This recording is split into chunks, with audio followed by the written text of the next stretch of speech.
18 രൂപയ്ക്ക് വാങ്ങിച്ച ഈ ഒരു സാധനം നമുക്കേ വളരെ ഈസി ആയിട്ട് സോളാർ പാനലിൽ കെട്ടിക്കിടക്കുന്ന വെള്ളമൊക്കെ ഒഴുക്കി കളയാൻ സാധിക്കും. അതും വളരെ ഈസി ആയിട്ട് ഈ കാണുന്ന പോലെ ചുമ്മാ ഒന്ന് വെച്ചു കൊടുത്താൽ മതി. കണ്ടോ, വെള്ളം പൂർണ്ണമായിട്ട് തന്നെ ഒഴുകി പോകുന്നതാണ്. ഞാനിത് ആമസോണിൽ നിന്ന് വാങ്ങിയത് ആണ്. എല്ലാവർക്കും JP നെറ്റ്വർക്കിന്റെ പുതിയ ഒരു വീഡിയോയിലേക്ക് ഒരിക്കൽ കൂടി സ്വാഗതം ചെയ്ത് കൊള്ളുന്നു. നിങ്ങൾക്ക് നമ്മുടെ ഈ ഒരു ചെറിയ വീഡിയോ ഇഷ്ടപ്പെട്ടാൽ ദയവായി ഒരു ലൈക്ക് അടിച്ച് നമ്മളെ സപ്പോർട്ട് ചെയ്യാം.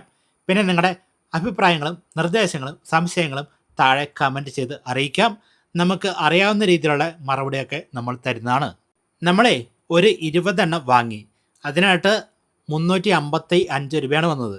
അതായത് ഒരെണ്ണത്തിന് ഒരു 18 രൂപ താഴെയാണ് ചിലവ് വന്നിട്ടുള്ളൂ. ആമസോണിൽ നിന്നേ നമുക്ക് ഓരോരോ സെറ്റായിട്ടാണ് വാങ്ങിക്കാൻ കിട്ടുന്നത്. ഇപ്പം 5 എണ്ണം 10 എണ്ണം 15 എണ്ണം അങ്ങനെയാണ് വിളിക്കുന്നത്. നമ്മുടെ ആവശ്യം എത്രയാണോ അത്ര വാങ്ങിക്കുക. സോളാർ പാനൽ നമ്മൾ മാസത്തിൽ ഒരു പ്രാവശ്യമെങ്കിലും ഒന്ന് വൃത്തിയാക്കണം വെള്ളം ഒഴിച്ചിട്ട്.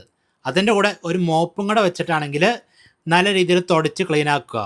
പിന്നെ ഒരു കാര്യം, പക്ഷികളൊക്കെ കാഷ്ടിച്ച് വെച്ച് കഴിഞ്ഞാലേ അതൊക്കെയാണെങ്കിൽ വളരെ കുറഞ്ഞ സമയം കൊണ്ട് തന്നെ അവിടെ നിന്ന് ഒഴിവാക്കാൻ നമ്മൾ നോക്കണം. അല്ലെങ്കിൽ അത് പിന്നീട് ക്ലീൻ ആക്കാൻ നല്ല ബുദ്ധിമുട്ടായിട്ട് വരും. പിന്നെ ക്ലീൻ ചെയ്യാൻ വേണ്ടി നമ്മൾ വീട്ടിൽ ഉപയോഗിക്കുന്ന സോപ്പ് പൊടിയോ അങ്ങനെയുള്ള സംഭവം ഒന്നും ഉപയോഗിക്കരുത്.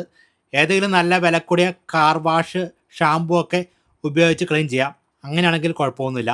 ഞാൻ വാങ്ങിച്ചത് പ്ലാസ്റ്റിക് ഉപയോഗിച്ച് ഉണ്ടാക്കുന്ന ഒരു ഐറ്റമാണ്. ഇത് കണ്ടോ, ഇത് പ്ലാസ്റ്റിക് ഉപയോഗിച്ച് ഉണ്ടാക്കിയതാണ്. അത്യാവശ്യം ക്വാളിറ്റി ഉണ്ട്, കുറേ കാലം ഉപയോഗിക്കാൻ പറ്റുമെന്ന് തോന്നുന്നു. പക്ഷേങ്കിൽ ഇതിൻ്റെ സ്റ്റീല് വെച്ച് ഉള്ളതുണ്ട്. അതിന് 10 എണ്ണത്തിന് 550 രൂപയാണ് ഞാൻ കണ്ടത്. അത് വാങ്ങിച്ചു കഴിഞ്ഞാൽ ഒരുപാട് കാലം നമുക്ക് ഉപയോഗിക്കാൻ പറ്റും, സ്റ്റീലായതുകൊണ്ട് തന്നെ. പിന്നെ പ്ലാസ്റ്റിക് ആണെങ്കിലും കുറേ വർഷമൊക്കെ ഉപയോഗിക്കാൻ പറ്റുമെന്നാണ് നമ്മളിപ്പോൾ ഇൻ്റർനെറ്റിലൊക്കെ നോക്കുമ്പോൾ കാണുന്നത്. ആരെങ്കിലുമൊക്കെ ഇത് ഉപയോഗിച്ചിട്ട് ഉണ്ടെങ്കിൽ തീർച്ചയായിട്ടും താഴെ കമൻറ്റ് ചെയ്ത് അറിയിക്കാം. അത് വീഡിയോ കാണുന്ന മറ്റു കൂട്ടുകാർക്ക് ഒരു ഉപകാരമായിരിക്കും. ഇതേ ഈ കാണുന്ന പോലെ ചുമ്മാ ഒന്ന് വെച്ചു കൊടുത്താൽ മതി, അവിടെ ഇരുന്നോളും. പിന്നെ ഇതിൻ്റെ പണി തുടങ്ങിയാണ്. നമ്മുടെ സോളാർ പാനലിൽ കെട്ടുകിടക്കുന്ന വെള്ളമാണെങ്കിൽ ഇതിൻ്റെ സഹായത്തോടെ താഴോട്ട് ഇങ്ങനെ തുള്ളിയായിട്ട് ചാടിച്ച് കളയുന്നതാണ് ചെയ്യുന്നത്. ഇപ്പോൾ നമ്മളുണ്ടല്ലോ ഈ ഒരു സാധനം വെച്ചില്ലെങ്കിൽ എന്താ സംഭവിക്കുന്നത് എന്ന് പറഞ്ഞുതരാം. നമ്മൾ മഴ പെയ്യുന്ന സമയത്ത് ഇതിൽ കിടക്കുന്ന പൊടിയൊക്കെ വെള്ളത്തിൻ്റെ സഹായത്തോടെ താഴോട്ട് വന്നിട്ട് അവിടെ ഇങ്ങനെ പറ്റി പിടിച്ചിരിക്കും. എന്നിട്ട് ഇവിടെ കണ്ടോ ചെളി പിടിച്ചിരിക്കുന്നുണ്ടോ, ഈ ചെളി അവിടെ വന്നിരിക്കും. ഈ വെള്ളം ഇവിടെ കെട്ടിക്കിടന്നില്ലെങ്കിൽ ഈ ചെളിയൊക്കെ താഴോട്ട് പോയേനെ. പക്ഷേ വെള്ളം കെട്ടിക്കിടക്കുന്നതുകൊണ്ട് കുറേ ചെളി അവിടെ ഇരിക്കുന്നതാണ്. അങ്ങനെ ഒരുപാട് കാലം അവിടെ ഇരുന്ന് കഴിഞ്ഞാലേ പിന്നെ നമുക്ക് ക്ലീൻ ആക്കാനൊക്കെ കുറച്ച് ബുദ്ധിമുട്ടാണ്.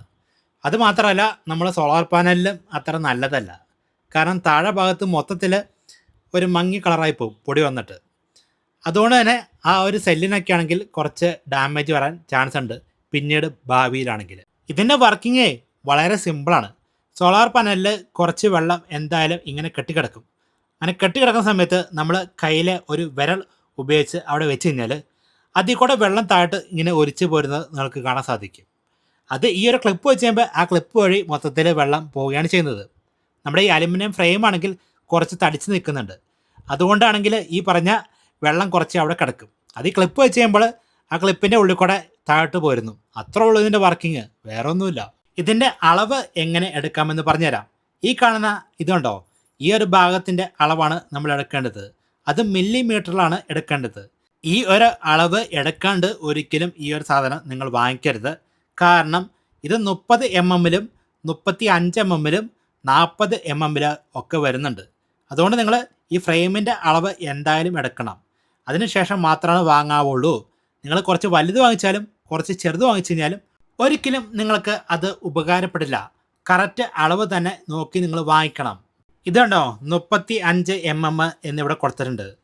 ആ ഒരു അളവിൽ മേടിച്ച് കഴിഞ്ഞപ്പോൾ നമ്മുടെ സോളാർ പാനലിൽ കറക്റ്റായിട്ട് സെറ്റായിട്ടുണ്ട്. ഈ അളവ് തെറ്റിപ്പോയി കഴിഞ്ഞാൽ കറക്റ്റായിട്ട് വയ്ക്കാൻ സാധിക്കില്ല. കണ്ടോ, വെള്ളം നല്ല രീതിയിൽ പോകുന്നത് കാണാൻ സാധിക്കും. വളരെ സിമ്പിളാണ് ഈ ഒരു സാധനം സെറ്റ് ചെയ്യാനും ഇതിൻ്റെ ഉപയോഗമൊക്കെ. എന്തായാലും സംശയം ഉണ്ടെങ്കിൽ താഴെ കമൻറ്റ് ചെയ്ത് അറിയിക്കാം. നമുക്ക് അടുത്തൊരു വീഡിയോയിൽ കാണാം.